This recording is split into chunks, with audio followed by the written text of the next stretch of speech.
"You're not welcome here, old man." That's what the manager told a quiet veteran as he tried to sit down for breakfast. The room fell silent. A few smirked. No one intervened. Until one man stood up. He didn't yell. He didn't threaten. He simply said, "You'll regret this by sundown." An hour later, black SUVs lined the street. And a four-star general walked through the door, to salute the man everyone had ignored. If you believe respect is earned, not assumed, and that quiet courage still matters, comment on or below. Every Sunday morning at precisely 9 a.m., Ethan Walker, an 81-year-old Navy veteran, would shuffle down the cobbled sidewalk of Everbrook, a quiet town tucked between pine-covered hills and whispering lakes. He moved slowly now, a cane in one hand, his faded naval cap tilted slightly on his snowy white hair. His destination? A small, rustic diner called Maple Iron, where the coffee was always hot, and the eggs always over easy. Ethan had sat at the same window booth for over 25 years, second from the left, right under the photo of the town's founding. Locals nodded to him respectfully, and servers always brought his BLT, diagonally cut, without asking. It wasn't just habit, it was a tradition built on decades of quiet consistency. But everything changed the day Brightside Holdings, a flashy hospitality chain, bought out the diner and installed a sleek, no-nonsense manager named Caleb Prescott, a man who saw spreadsheets, not stories, and certainly not legacies. The scent of home-fried potatoes still hung in the air, but the warmth had gone cold. On one particular morning, Ethan pushed open the door like he always had, unaware that today would test not just his dignity, but the soul of the entire town.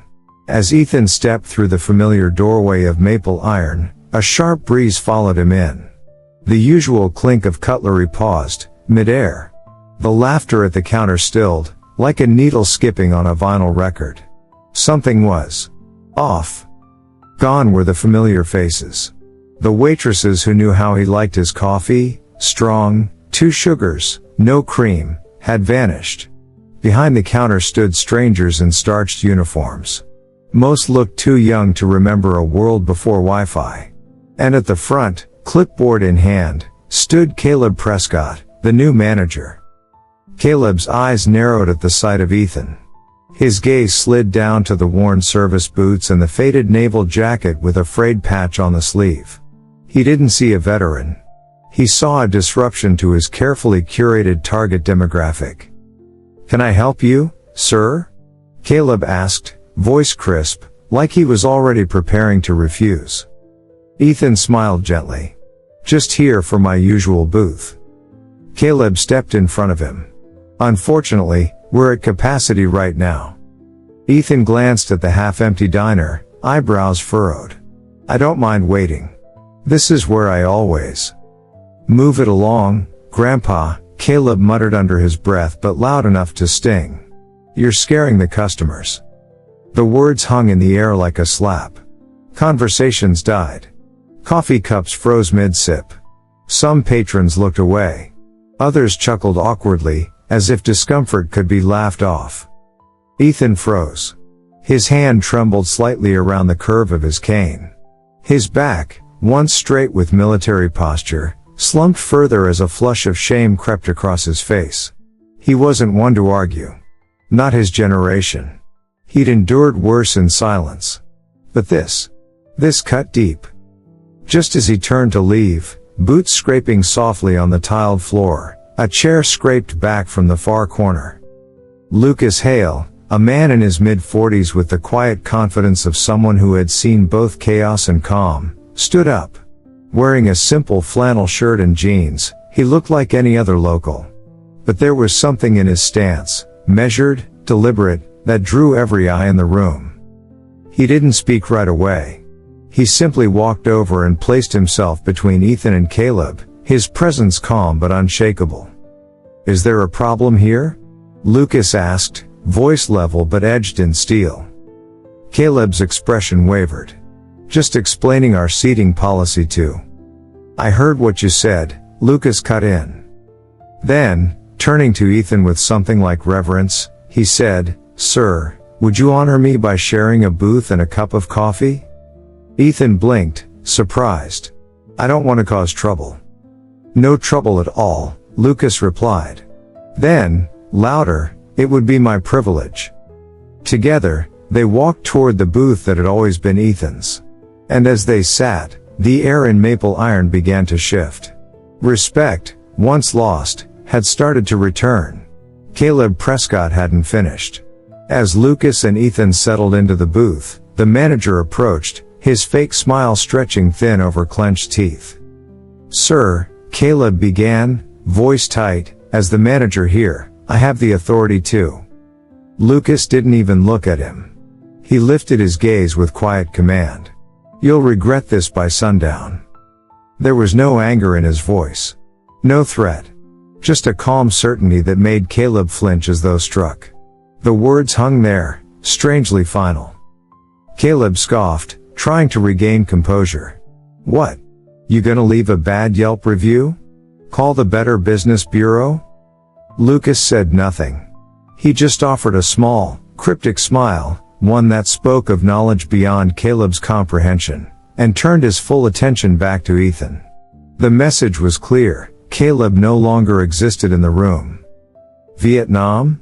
Lucas asked gently, sipping his coffee. Ethan nodded. Navy. 65 to 69. Patrol boats along the Mekong. You served with honor, Lucas said simply. Behind the counter, the young waitress, no older than 20, hovered nervously. When Lucas signaled her over, she approached like someone crossing into sacred ground. 2 coffees, he said kindly. And a BLT, cut diagonal. She blinked in surprise. Yes, sir. Her eyes flicked to Ethan. Anything else? He smiled. No, thank you, sweetheart. That'll do just fine. She turned quickly, but not before he caught the tears threatening to form. Her own grandfather had served. She never had the courage to ask him about it.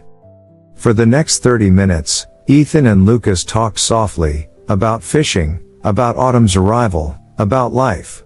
The simple ease between them grounded the entire room. Even those who had once chuckled now sat awkwardly upright, watching. Then, without fanfare, Lucas glanced at his watch and slid his phone from his pocket. A simple message. 3 words. A location. He sent it. No one in the diner noticed. But far beyond the hills of Everbrook, someone did. That someone had once laid bleeding in a jungle with a shattered arm, nearly lost to darkness. That someone owed a life debt to a man named Ethan Walker, a debt carried silently for decades. Outside, the town remained sleepy. But within 20 minutes, everything changed. One black SUV rolled into view. Then another. And another.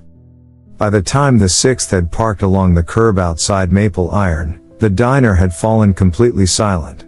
Pedestrians slowed. A cyclist stopped mid-pedal. From tinted windows, no faces were visible, but the presence was undeniable.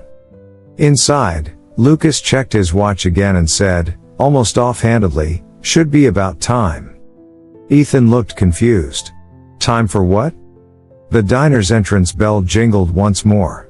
In stepped a man in a sharply pressed uniform adorned with stars, General Marcus Langston, United States Army, 4 stars on each shoulder, ribbons that could fill a museum. Every person in the diner froze. General Langston's eyes locked instantly on Ethan, and something powerful passed between them. Memory, reverence, and unfinished gratitude. He walked straight to the booth. Ethan tried to stand, but the general raised a hand. Please, remain seated, Chief Petty Officer Walker. And then, with practiced perfection, the general saluted. The weight of silence that fell over Maple Iron was unlike anything the small-town diner had ever known. Even the hiss of the kitchen griddle seemed to pause. All eyes locked on General Marcus Langston, a living embodiment of American military command, standing before a man many had dismissed only moments earlier. Ethan's hands trembled slightly, unsure what to do. The last time he'd seen a 4-star general this close was nearly half a century ago, on a tarmac, after a mission no one thought would succeed. Chief Petty Officer Ethan Walker, Langston said, his voice deep but carrying warmth, "It's been far too long."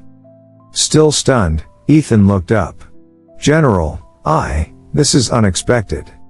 "A mutual friend thought I should be here," Langston replied, glancing briefly at Lucas. "Said there might be something in need of clarification." Across the room, Caleb Prescott had re-emerged from the back, alerted by the surreal stillness. He froze mid-step as his eyes landed on Langston's decorated chest, his face draining of color. What's going on?" he stammered. Langston turned, fixing Caleb with a look so precise, so penetrating, it left no room for confusion.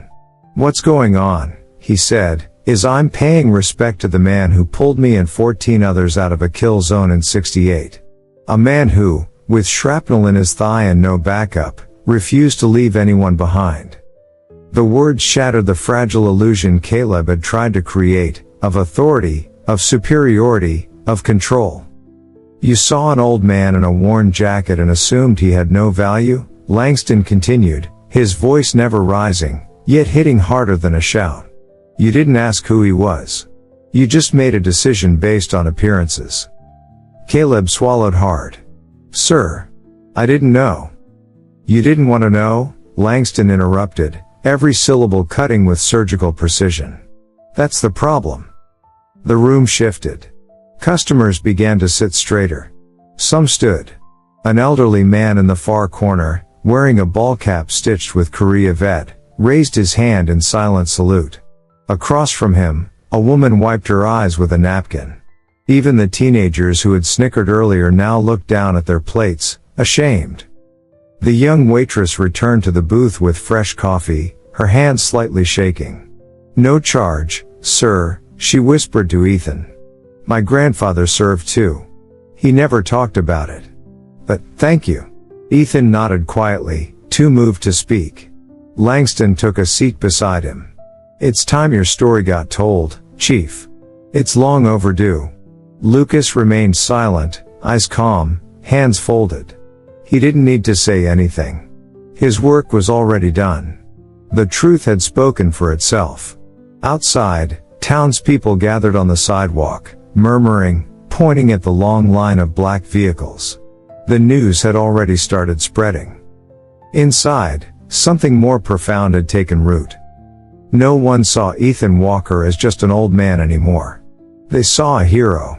A symbol of sacrifice. And a reminder that true valor often walks quietly, until someone dares to see it. Within hours, the small town of Everbrook was buzzing. The diner's parking lot filled with townsfolk, reporters, and even veterans from neighboring counties who'd heard whispers of what had happened. But inside Maple Iron, something much deeper was unfolding, something that couldn't be caught by a camera or shared in a headline. After the general's tribute, no one left their table. No one dared move as General Langston recounted Ethan Walker's heroism, not for glory, but for truth. Ethan listened in quiet disbelief, his gaze flickering between the general and the faces watching him. For so long, he'd lived with the ghosts of that jungle night, quietly carrying the weight of survival. He never expected recognition. He certainly never expected this. Caleb Prescott stood near the counter, unsure whether to apologize or disappear. The humiliation was complete, but it wasn't cruelty that now surrounded him. It was clarity. After Langston finished, he turned to Ethan. "This town needed to remember what respect looks like. And you, sir, have reminded them." The waitress returned once more, this time with a slice of apple pie and tears in her eyes. "It's on the house," she said, "and so is every meal from now on, for any veteran who walks through that door." Ethan looked up, visibly overwhelmed. "That's not necessary." "It is," she insisted gently. "You gave us more than breakfast. You gave us back our conscience." From that moment forward, change rippled outward. Lucas stood quietly and placed a few bills on the table. "I've got to head out," he said softly, nodding to Ethan. "Take care of yourself, Chief." "You didn't have to do all this," Ethan said, his voice hoarse. Lucas smiled faintly. "Sometimes all it takes is one person standing, the rest will follow." Then, without fanfare, Lucas slipped out the back of the diner and disappeared into the morning light. That week, things began to shift. Maple Iron's owner, embarrassed by the scandal and inspired by the response, released a public statement offering a formal apology to veterans and the community. The corporation that owned the diner, Brightside Holdings, announced the creation of a national initiative to recognize veteran contributions across all their restaurants. Caleb Prescott? He was reassigned to a regional office, far from Everbrook. Word spread that his demotion had come with a warning from high places. But most significantly, 2 weeks later, a bronze plaque was mounted above Ethan's booth. It read simply, "Reserved for those who carried the weight of freedom." Below it hung a framed black and white photo of a young sailor in full uniform, Ethan, decades earlier, with the same steel in his eyes, the same quiet strength. And every Sunday after that, Ethan returned to Maple Iron. Not just for the BLT. Not even for the coffee. He came because something had been restored. Something sacred. And as more veterans began joining him at that booth, some with stories, others with silence, the town began to remember that heroism doesn't always wear medals. Sometimes, it walks on aching legs and leans on a cane. But it never forgets what it stands for. Every Sunday morning, Ethan Walker still arrived at Maple Iron at precisely 900 a.m. He still wore his navy cap. Still ordered the same BLT, diagonally cut, with 2 sugars in his coffee. But now, something was different, something deeper than just the plaque on the wall or the respectful nods he received from every corner of the diner. Ethan had begun to rediscover a version of himself long buried under decades of quiet humility and unspoken memories. The day General Langston walked through those doors didn't just change how others saw him, it changed how he saw himself. For so many years, he had kept his service tucked away like an old medal in a drawer. He had convinced himself that the world didn't need to hear about what happened, or the 14 men who'd made it home because of his stubborn refusal to leave them behind. But now, faces young and old sought him out, not out of pity, but out of genuine respect and curiosity.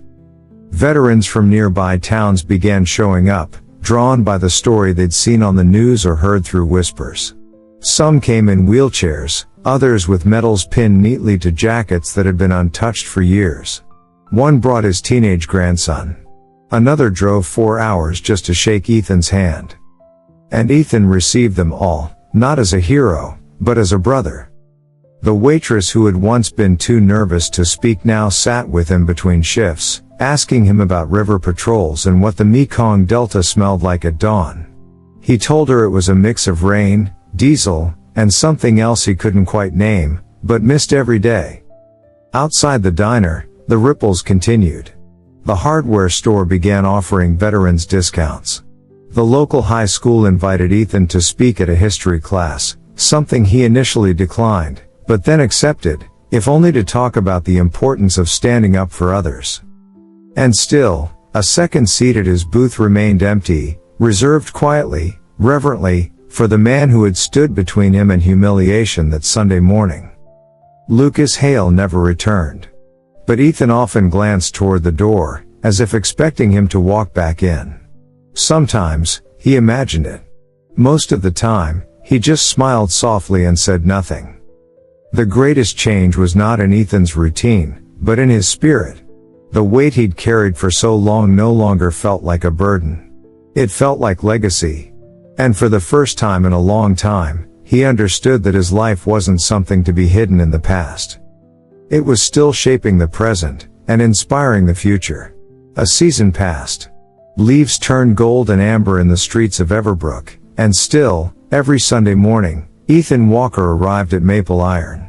His steps were a little slower now, his hair a little whiter, but the fire in his eyes, once dulled by years of quiet resignation, had returned. The diner had changed too. A photo of Ethan in uniform hung proudly above the third booth from the door. The plaque beneath it read, reserved for those who carried the weight of freedom. But this wasn't just about Ethan anymore.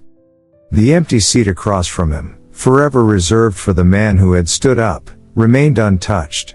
Regulars began referring to it simply as the chair of courage. And over time, that chair came to represent more than just Lucas Hale. It became a symbol of something the entire town now held sacred. The idea that one small act of decency could change the trajectory of a life. Or a community.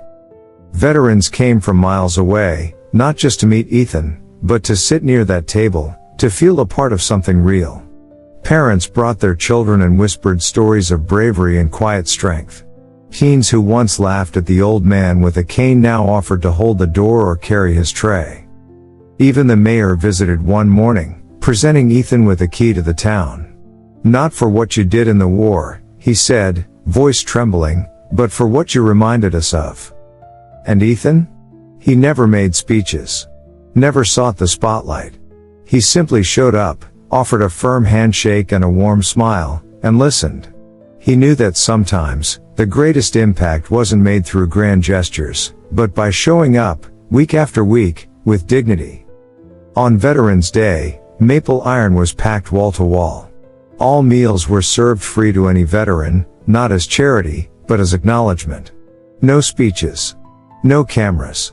Just a simple card on each table that read, "To those who stood when others fell, thank you. This town remembers." Perhaps the most poignant moment came near closing time, when a young woman stepped forward. She looked no older than 20, with trembling hands and a folded note. "My father was the radio operator you carried through the jungle," she whispered, tears streaming down her cheeks. "He told me the story every Christmas. But I never thought I'd get to meet you." Ethan took her hand, eyes glistening. He didn't speak. He didn't need to. And as she sat in the empty chair, the chair of courage, the diner fell silent once more. Because in that moment, everyone understood. True leadership doesn't come from rank or title. It comes from standing up when no one else will. Ethan Walker had lived a quiet life. But his story, ignited by one man's quiet defiance, now echoed through generations. Sometimes, the most powerful voice is the one that rises in silence. Sometimes all it takes is a kind word. An open seat. A hand on a shoulder that says, "You're seen." The next time you witness disrespect, toward the elderly, toward a veteran, toward anyone who's vulnerable, remember this story. Remember the chair of courage. And know that even the smallest act can shift the atmosphere in a room, a diner, a town. Because every one of us has the ability to lead with dignity. Not by shouting, but by standing. Honor the heroes in your life, those who stood tall when it mattered most. Like this video, subscribe for more true stories that restore faith in humanity, and comment below, who is your real-life hero? Let's fill this space with gratitude and respect.